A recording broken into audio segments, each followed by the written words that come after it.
Before we begin, if you enjoy true stories from the world's highest mountains, stories of courage, tragedy, survival, and the people behind them, please do subscribe. It helps us keep finding and telling the stories that deserve to be remembered. On July 30th, 2026, news from one mountain in Pakistan shook the mountaineering world. An avalanche had struck Broad Peak, one of the highest mountains on Earth. And among those caught in it was a man many of us had somehow convinced ourselves could never die. Nirmal Purja, Nimsdai, Nims. The man who taught the world that when somebody tells you something is impossible, you don't simply accept it. You make a plan, you push harder, you find another way, and somehow you make the impossible possible. Without perhaps realizing we were doing it, we stopped thinking of Nims as vulnerable. We began thinking of him as invincible. You hear about accidents in the mountains all the time. But when I first heard that Nims was involved, my immediate reaction was almost, no, not him. Because if there was one person you somehow expected to find a way out, it was Nims. Same here. He's supposed to be the man who always found another way. Nims became that voice in our head, reminding us that we can still do difficult things. We can still live, laugh, and love. And now, Nims was dead. An avalanche on Broad Peak had taken him, along with 9 other climbers. 10 lives, 10 families, 10 stories, all in one morning. The deaths would make Broad Peak one of the deadliest mountaineering accidents in Pakistan in recent years. But this documentary is not the story of Nirmal Purja, because hidden among the other names coming off Broad Peak that day was another person whose life should never disappear beneath Nims's enormous shadow. A woman who had spent years proving something remarkably similar, that just because someone or something looks impossible today doesn't mean it will still be impossible tomorrow. Her name was Nadhira Al Harthy, an Omani woman, a geography teacher, a civil servant, a woman who did not grow up as an elite mountaineer, a woman who did not spend her childhood dreaming of Everest. In fact, when mountains first seriously entered Nadhira's life, one of the first things they did was stop her. She tried and failed, and something about that failure bothered her enough that she came back. Then she failed again and came back again. Years later, after abandoning a brutal mountain ultramarathon, Nadhira would sit inside her car and cry because suddenly the question wasn't theoretical anymore.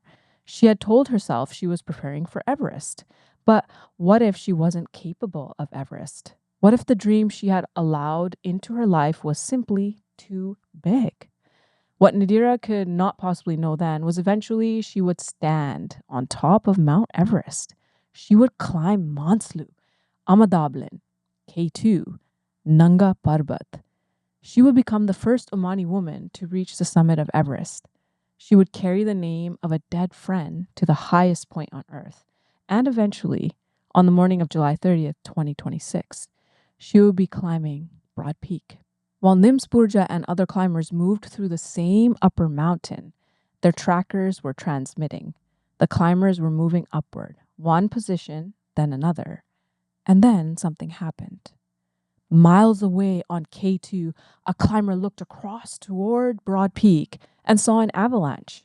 Snow, ice, debris, an enormous mass tearing down the mountain. Radios began calling the climbers.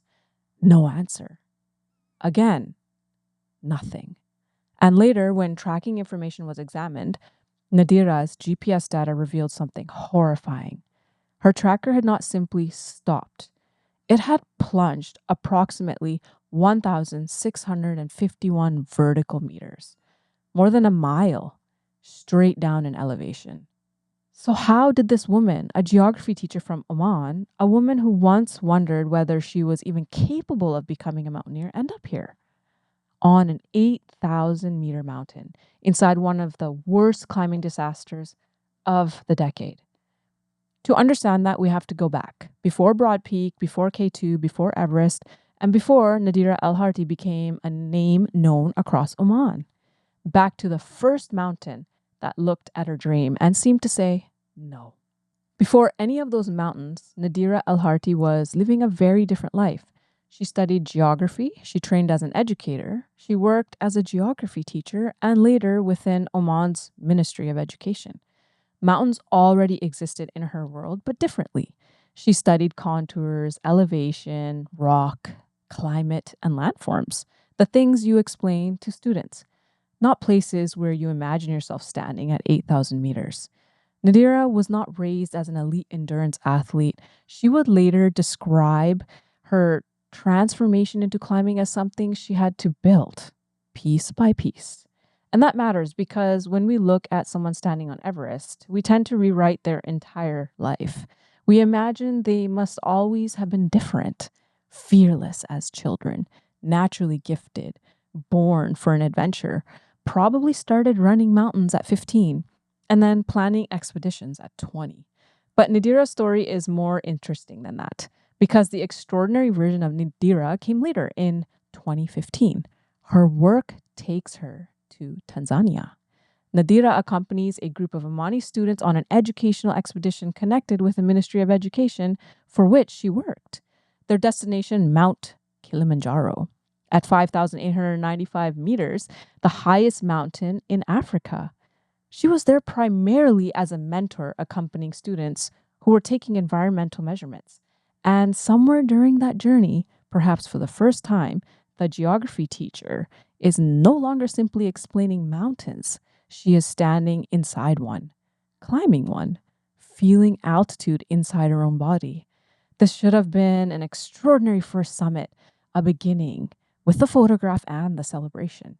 The moment perhaps she will look out from the roof of Africa and discover a new part of herself.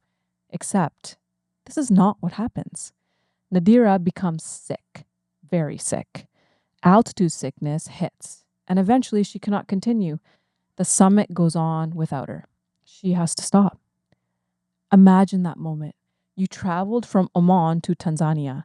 The summit is somewhere above you, really close. Other people are still moving, and your body is telling you no further. For many people, that experience would settle the question forever. High altitude doesn't agree with me. I tried. It wasn't for me. End of story. There would have been absolutely no shame in that. Altitude sickness doesn't care how determined you are. You cannot negotiate with physiology. You cannot motivate your blood into carrying oxygen it doesn't have. Sometimes the correct decision on a mountain is to turn around, and Nadhira did. But apparently, she did not come home thinking, I never want to experience that again. She came home with something far more dangerous. Questions. Why did I fail? Was the mountain beyond me? Or was I simply not ready? What would happen if I actually trained for this? What if I learned? What if I became stronger? What if I went back? Not being able to experience the unknown awakened the inner fire. Failure hadn't killed the interest, it had sharpened it. And this is one of the patterns we are going to see again and again in Nadhira's life. When a mountain stopped her, she did not pretend the failure hadn't happened. She studied it, she absorbed it, and eventually she returned differently. For now, though, Everest is still nowhere in the picture. There is no famous expedition, no sponsorship campaign, no summit photograph, no Omani flag at 8,849 meters. Nadhira is simply a woman who went to Kilimanjaro and didn't make it. And then 2 years later, she meets a man who has already stood in the place she hasn't yet allowed herself to dream about. And after that meeting, the scale of Nadhira's life begins to change. His name was Khalid Al Siyabi. And if Nadhira's story is about what one human being can awaken inside another, then Khalid may be the person who changes everything. Because Khalid had already done something historic. In 2010, he became the first Omani to summit Mount Everest, the first person from Oman to stand on the highest point on Earth. For an aspiring Omani climber, Khalid was not a distant legend from Europe or Nepal. He was proof from home. proof that someone from Oman could actually do this. And then comes a date Nadira herself would later remember. June 17th, 2017. She meets Khalid through her work at the Education Ministry. Khalid was invited for a talk about his experiences as a mountaineer.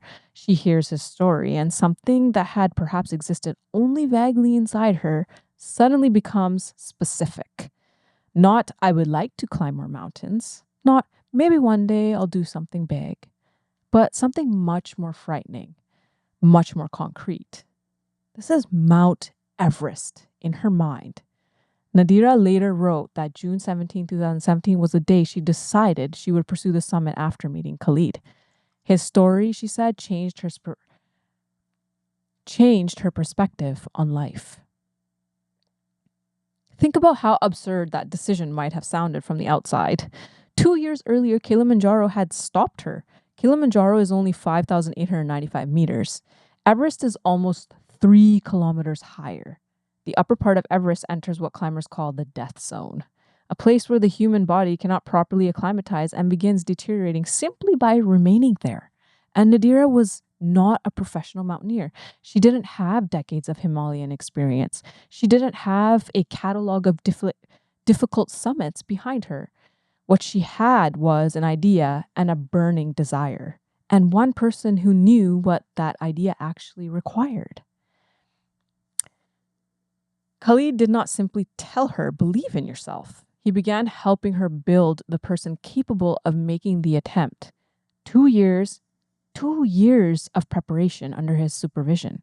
Running, hiking, rock climbing, canyoning, caving, training endurance, building mountain skills, strength, and perhaps more importantly, learning how to remain calm inside discomfort.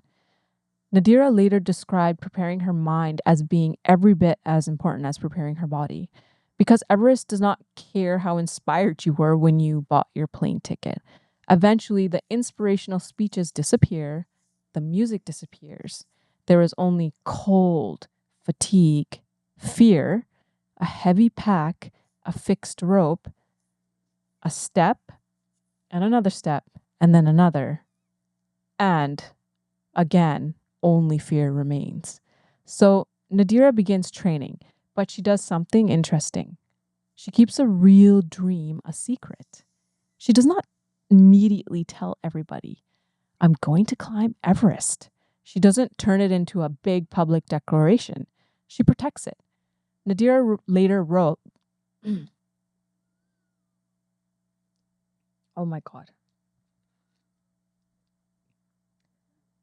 Nadira later wrote that she deliberately kept the dream to herself because she did not want anyone to damage her spirit or change the way she saw it. For a while, Everest belongs only to her and Khalid. But why hide something that big? Well, maybe because sometimes a dream is most vulnerable when it's new. Before you've built enough confidence to defend it, everybody else's fear can start sounding like your own. That's too dangerous. You're too old to start. Why would you do that? You know, people die there. What are you trying to prove? And the worst one, who do you think you are? People. Okay. Yeah, those are harsh, definitely dream killers. Yeah, so naturally, Nadira trains quietly, day after day, and the life she already has begins making room for the life she wants. She runs, she hikes, she climbs, she enters Oman's mountains, not as a geography teacher observing landforms now, but as an athlete trying to transform her own body. Because Khalid understands the gap between wanting Everest and being ready for Everest. And that gap is actually enormous. There is something almost beautiful about these 2 years because neither of them know what's coming. Nadira doesn't know whether she will ever actually reach the summit, and Khalid doesn't know whether the woman he is training will become the first Omani woman on Everest. And neither of them knows that when Nadira eventually reaches the highest point on Earth, Khalid will no longer be alive to see it. That part comes later. For now, he is alive, he is her mentor, and Nadira is training, learning, changing, and building towards Everest one ordinary day at a time. But before Everest would allow Nadira to test herself, Nadira was about to test herself somewhere much closer to home. A mountain race in Oman, more than 100 kilometers. A race designed to expose exactly what happens when the excitement disappears and the body begins shutting down. And all you have left is your own mind.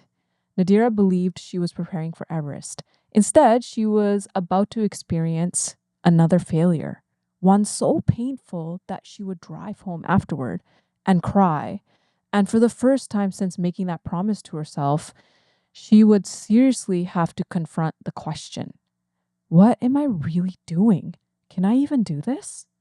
This may be my favorite part of Nadira's story because it would be easy to jump from I want to climb Everest straight to, and 2 years later, she did. But that would erase the part that actually created the climber, the ugly part, the repetitive part, the part that nobody photographs. Nadira uses Oman as her training ground. Its mountains, its wadis. Wadis, what are they? The wadis are the deep desert valleys and rocky gorges carved through Oman's mountains, and she trained in the heat, hiking through the long trails and wadis. And she climbs, she runs, she explores the caves, she descends canyons, and as her endurance grows, the distance becomes extraordinary. Some training sessions include 50-kilometer runs. She reports swimming for as long as 4 hours. On some weekends, she covers between 50 and 70 kilometers in the mountains. And remember, she has a job. This isn't an athlete living in a training center with an entire supporting staff organizing her day. She is driving from Muscat towards the mountains, using her hours around an existing life she already has to construct another one. And then in 2018, she decides to test herself. In Oman, they have ultra distance mountain races, and this one was connected to the UTMB series, roughly 137 kilometers through the rugged Omani landscape. Nadira decides to enter, and this is useful because Everest isn't simply about strength. It is about continuing when your body has been uncomfortable for hours and then continuing after that. So she starts the race, kilometers pass, 10, 20, 30, 50, 70, and eventually she reaches approximately 90 kilometers. And finally, her body gives out. But also, she's mentally toasted and exhausted. She withdraws. Years later, just weeks before her final expedition, Nadira would tell an audience in Muscat what happened afterward. She drove home and cried because a terrifying question had entered her mind. If she couldn't finish this here, in Oman, how was she going to climb Everest? That's actually brutal because now Everest isn't some distant dream anymore. She's training specifically for it, and the training is telling her she might not be ready. Exactly. That's a big, big letdown, especially mentally. And this is where the story can go in two directions. She can interpret the failure as evidence that Everest is beyond her, or she can interpret it as just information on what she needs to improve on. She chooses the second. But at approximately the same period, another mountain teaches her the same lesson. Ama Dablam, one of Nepal's most beautiful and technically serious peaks. Nadira attempts it in 2018. And altitude sickness stops her again. This time she is reportedly only about 300 meters below the summit. 300 meters. After all that travel, all the training, all the climbing, the summit is there, and she turns around. Another failure. At least on paper, Kilimanjaro didn't go as planned. The Ultra didn't go as planned. Ama Dablam didn't go as planned. And the biggest mountain of all is next. And this is where Khalid matters. Because an experienced mentor understands something that ambition alone does not. Turning around doesn't make you less of a climber. Failure can keep you alive long enough to become one. But what did he tell her to get her mind refocused and back on track? Well, it wasn't one specific quote, But he reminded her of what she felt when they first met. He reminded her of that fire. He reminded her the mountain didn't defeat her. It showed her what she still needed to become. She needed to get stronger, grow wiser, and go try again. Quitting is not an option. And in early 2019, Nadhira leaves for Nepal. Everest is no longer a secret. It's real. Everest expeditions move slowly. That surprises people who have never followed one closely. You don't arrive at base camp, climb for a few days, and stand on the summit. The body has to learn how to exist where there isn't enough oxygen, and in extreme temperatures, you have to climb high, come down, recover, go back up, wait, watch the weather, wait again. Nadhira would later describe spending almost 50 days around Everest Base Camp and the mountain during an expedition of roughly 2 months. Nadhira is climbing as part of a remarkable group of Arab women that includes Joyce Azam and Nelly Attar of Lebanon and Mona Shahab of Saudi Arabia. 4 women from a region where female high altitude mountaineers remain relatively unusual, moving together toward the roof of the world. They represented possibility and visibility for women with different cultures, backgrounds, and expectations standing together at the highest point on earth, perhaps being an inspiration to push boundaries. And for Nadhira, there is another person on this expedition, not physically, but psychologically. That's Khalid, the man who started this, her mentor, the first Omani to stand on Everest, the person who had spent 2 years preparing her to follow him. And back in Oman, Khalid becomes gravely ill. He suffered a stroke. Nadhira is on Everest when the news reaches her. She's already on the expedition when this happens. Yes, which means she has a decision to make while sitting beneath the mountain that he actually taught her to climb.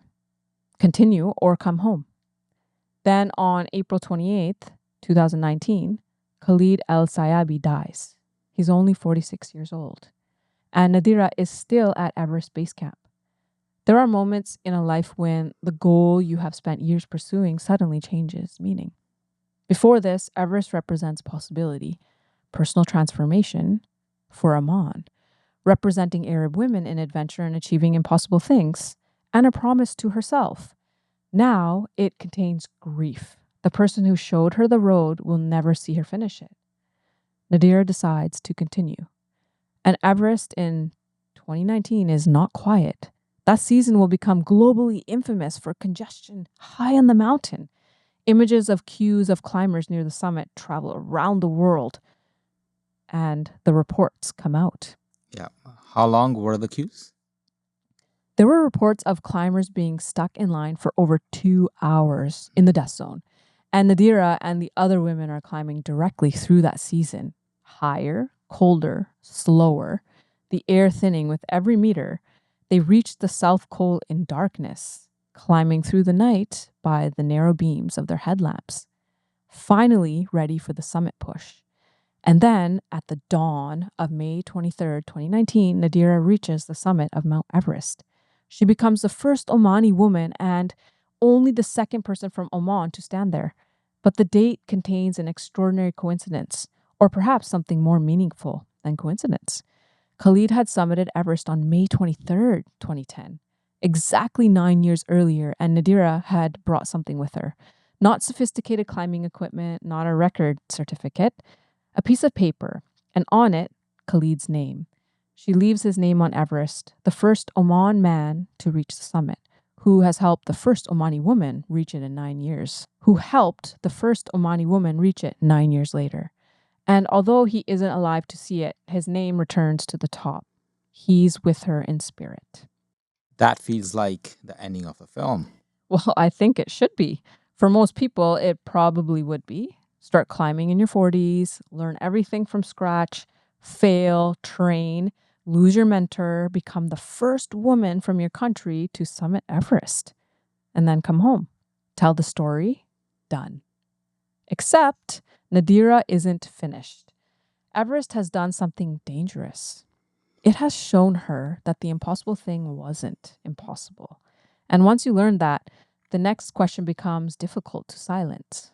What else can I do? January 2021, Nadira returns to Ama Dablam. Remember this mountain? It had already stopped her once. She had come within roughly 300 meters of its summit before altitude sickness forced her back. There's unfinished business here. But Nadira is different now. She has Everest behind her, more experience and more time at altitude, and more understanding of her own body. On January 14th, 2021, she did it. She reaches the summit. She is reported as the first Arab woman to climb Ama Dablam. The mountain that once represented failure has become evidence that failure wasn't permanent. Then comes Manaslu, another 8,000er. And this time, the problem isn't simply technical climbing. Nadira experiences an episode of severe anxiety and altitude illness high up on the mountain. Her heart rate racing at 120 beats per second, a pounding head, fears taking over, and something important happens. She asks for help. That is worth stopping on because we often tell adventure stories as though strong people don't become frightened. They do. Experienced climbers panic. Elite athletes doubt themselves. Courage is not an absence of those sensations.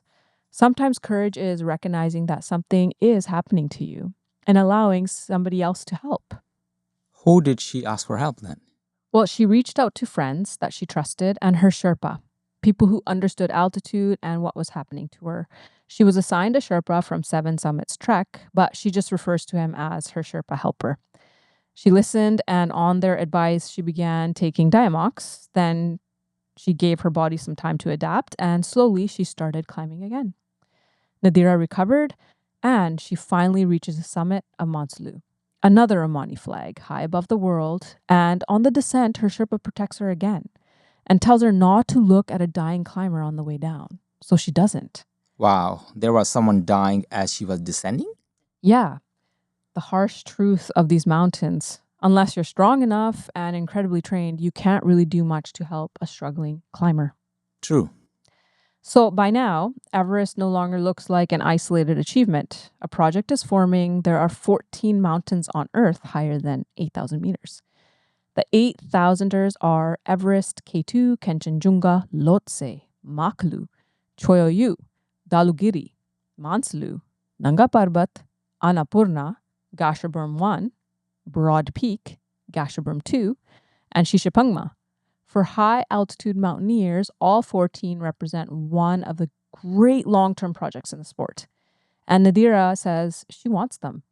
In 2021, she describes the project plainly. 2 completed, 12 to go. And then, Pakistan. K2, 8,611 meters, the second highest mountain on Earth.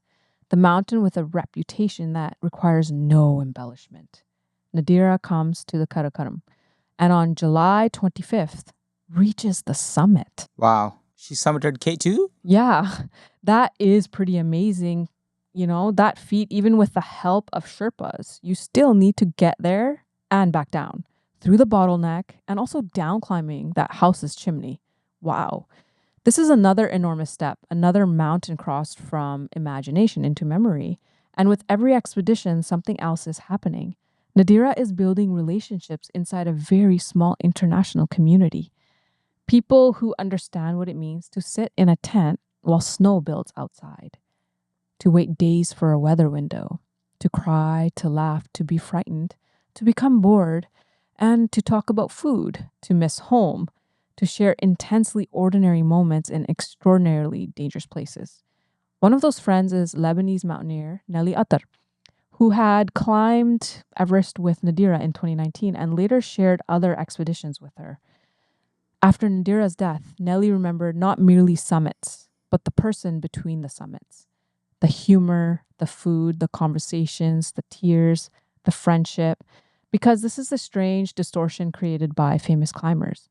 We eventually reduced them to numbers: 8,848, 8,611, 8,163, 8,126, a list of elevations, but the people who actually knew them remember entirely different measurements: how loudly they laughed, whether they shared food, how they behaved when someone was frightened, and whether they made a tent feel warmer simply by being inside it.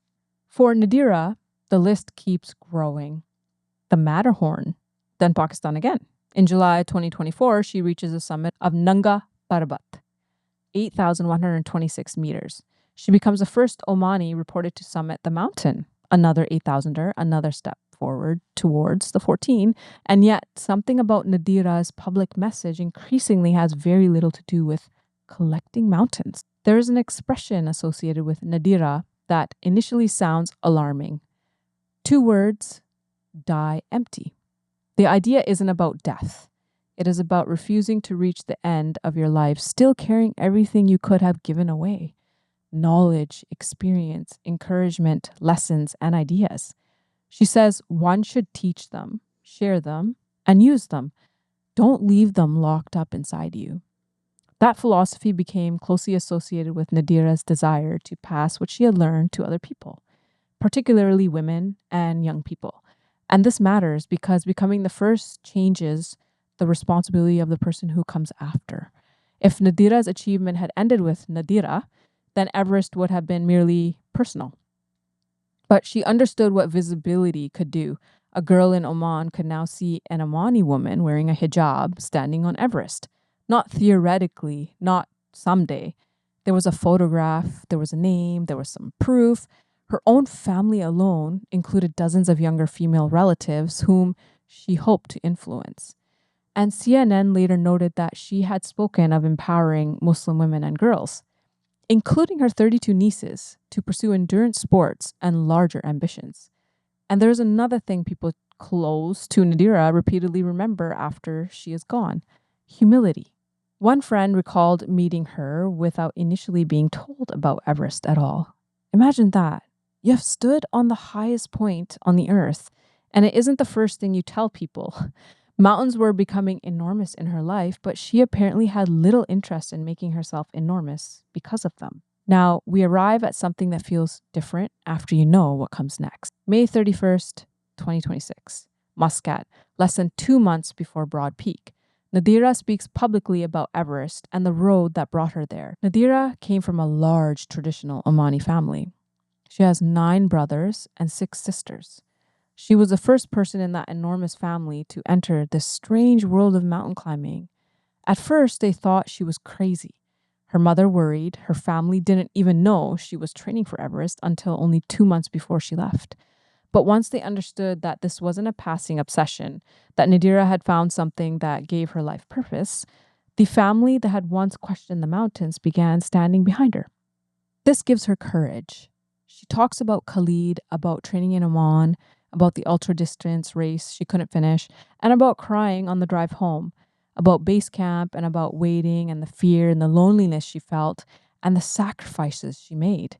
And she says, behind every photo there are nights of fear, pain, loneliness, and sacrifice. Look at those summit photographs again. The bright flag, the smile, blue sky, snow, history. A photograph captures 1 second. The summit may last minutes. That suffering that created the photograph lasts years. And by 2026, Nadhira knows both sides. She had experienced success, and she had seen death. She had lost her mentor. She had witnessed the risks surrounding climbers on the world's highest mountains.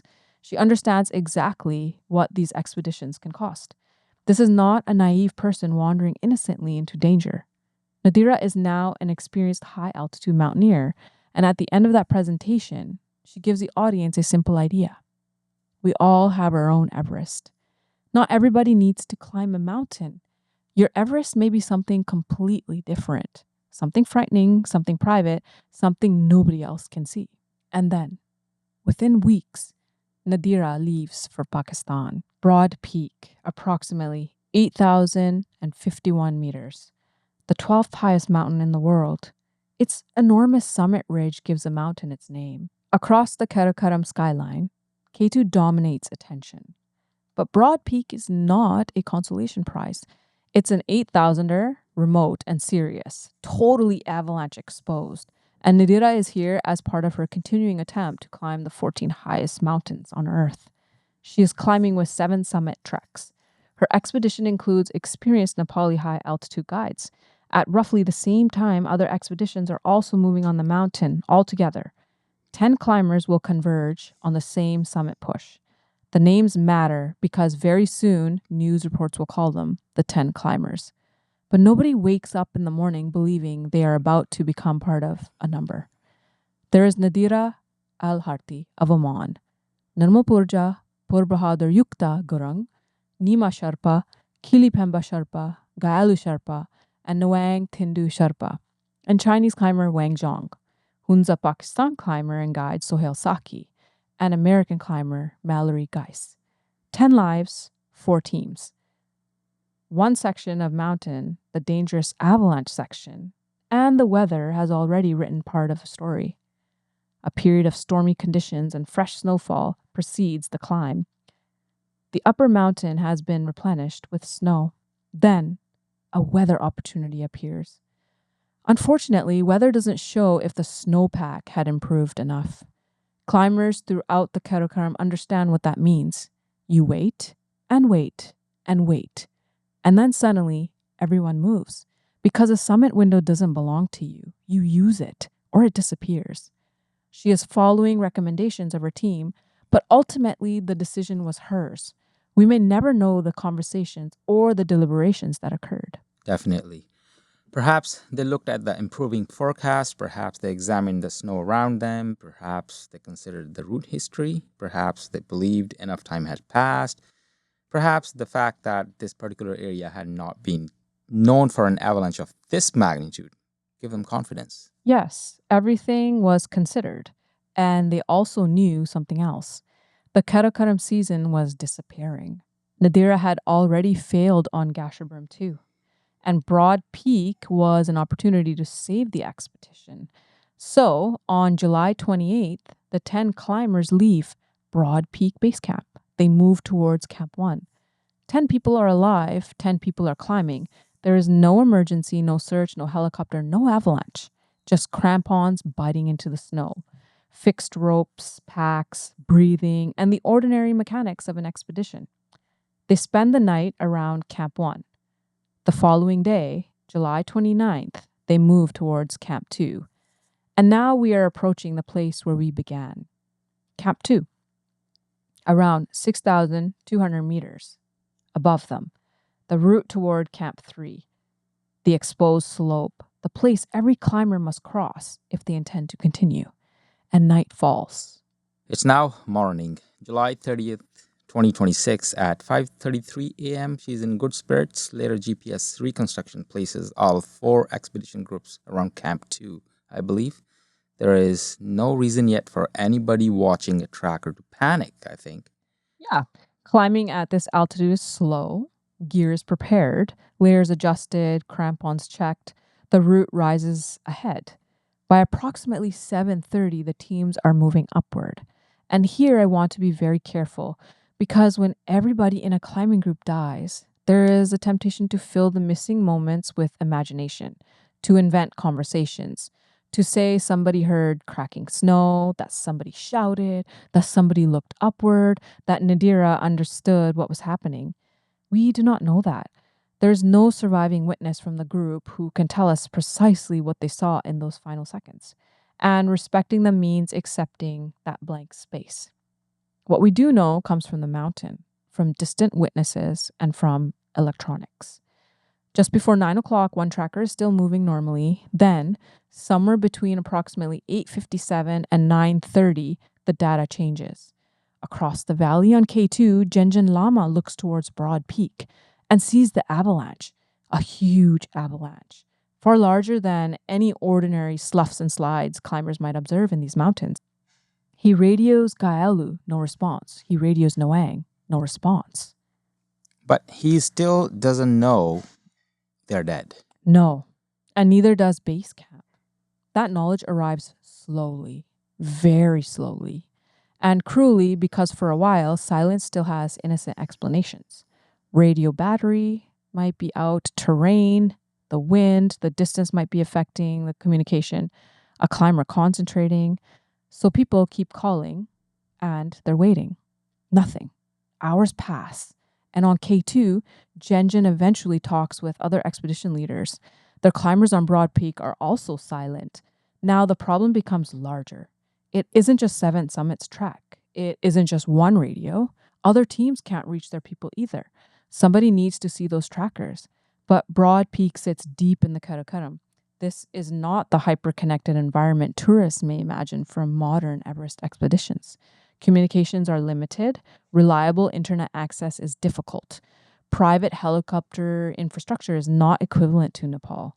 GPS devices may be broadcasting without people at base camp being able to instantly examine every track. Eventually, the data is assessed. And now the mountain tells them what the radios could not. The track leaves the route suddenly, violently. Mallory Grice, more than 500 meters down. Nadhira, 1,651 meters down. So when they finally see that, there's no way to interpret it as somebody simply descending. No reasonable way. A normal descent follows the route. This does not, the coordinates describe a rapid off-route fall, the kind of movement consistent with being carried by an avalanche. And as expedition leaders compare information, the scale becomes apparent. All 4 teams, the same mountain, the same time, the same silence. 10 climbers had started upward. Now, not one of them is answering. This part of a mountain disaster is rarely shown properly. We focus on the avalanche, the dramatic event, the snow moving, but for families, friends, and guides and expedition staff, there is another form of suffering, not knowing. The human mind does extraordinary things with uncertainty. It creates possibilities. Maybe someone survived. Maybe one person is sheltered behind rock. Maybe someone has a damaged radio. Maybe a tracker is detached from a pack. Maybe someone is injured but alive. Maybe. So a rescue has to be organized. On K2, expedition leaders begin coordinating from their tents. The plans move between the mountains and contacts are made. Authorities are alerted, the Pakistani army becomes involved, and helicopters are prepared. Ground rescuers have to enter a mountain that has just demonstrated how unstable it is. And this is another detail that matters. A rescue team cannot simply charge upward because people are missing. The avalanche danger that killed the climbers can kill the rescuers too. Weather can stop the aircrafts. The terrain can make extraction incredibly difficult. Everybody found high on mountain creates another decision. Can rescuers reach the person without creating more victims? July 30th becomes July 31st. Helicopters, drones, ground teams, search zones, images examined, positions checked. We all were waiting anxiously to hear the news. And then the first answers begin arriving. Not the answers anyone wanted. Drone footage indicates bodies in the avalanche area. 2 bodies are fully recovered and 1 partial body recovered. One is Nepali climber Pur Bahadur Gurung. The other is Nadhira Al Harthy. And only a part of American climber Mallory Grice. Oh, this is just incredibly devastating after hearing about their lives, their dreams, their families, and everything they had fought so hard to accomplish. Yeah, the woman who had once failed on Kilimanjaro, who learned to run 50 kilometers, who drove home crying after quitting an ultra, who stood 300 meters below Ama Dablam summit and turned around, who kept her Everest dream secret, who lost Khalid, who carried his name to the summit, who went back for Ama Dablam, who climbed Manaslu, K2 and Nanga Parbat, and who had spent years telling other people to find their own Everest, had died on Broad Peak. She is 48 years old. 48? Yes, so young. But on July 31st, the story is still not finished because Nadhira has been found. Others have not. And for the families of the missing, the terrible uncertainty continues. Early drone observations suggested more bodies. Recovery teams worked in dangerous avalanche terrain. The weather interferes. The helicopters search and have to leave due to the weather. Climbers and guides who came to Pakistan intending to chase their own summits instead turned their attention toward bringing people home. Eventually, the reality becomes clear. There are no survivors. All 10 climbers caught in the Broad Peak Avalanche are dead. 10. This is Nadhira, Nirmal, Yukta, Mallory, who is not recovered at this point, Sohail, who was recovered after 2 weeks, Wang Zhong, Nima, Kili Pemba, Gayalu, and Noang Tindu, who is still not recovered at this point. One avalanche has taken climbers from all over the world: Oman, Nepal, Pakistan, China, Britain, and the United States. Some bodies were recovered quickly, others required days and even weeks. Two remain difficult or impossible to retrieve immediately.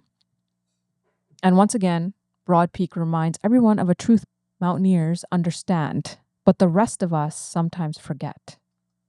Reaching a person and bringing a person home are two completely different things. Nadira's body is brought down away from the ice, away from the Karakoram, towards Skardu, and then home to Oman. The photographs that now circulate are no longer summit celebrations, they are tributes. A country that once celebrated its first woman on Everest is mourning her. Friends begin telling stories, not just about the records, but about Nadira, the human being, the person who could accomplish something enormous and still introduce herself through her ordinary professional life. The friend who shared meals, the woman who danced, the woman who cried, the woman who made other people believe they could do more. I keep returning to the woman driving home after the ultra race. 90 kilometers done, exhausted, crying, because that woman is more important to me than the summit photographs. She has not yet proven anything. There's no guarantee Everest will happen. No guarantee anyone will ever know her name. She has tried something and failed. And now she is alone with a question that follows failure. Maybe I can't do this. Every one of us knows some version of that moment. Most of us just don't experience it at 90 kilometers into a mountain ultra while training for Everest. And she keeps going. Then Ama Dablam stops her. She keeps going. Her family is afraid. She keeps going. Her mentor dies. She keeps going. Everest and Ama Dablam again, Manaslu, K2 and Nanga Parbat. Not because mountains are trophies, but because somewhere in the process, Nadira appears to discover the person she wants to become. A woman who tests the border of her own fear and then returns to tell others what she found there. But there is something I want to ask, because whenever someone dies doing this, people watching at home always ask it, was it worth it? And that is a very understandable question. I don't think anybody else gets to answer that for Nadira, and I think we should resist making her death beautiful.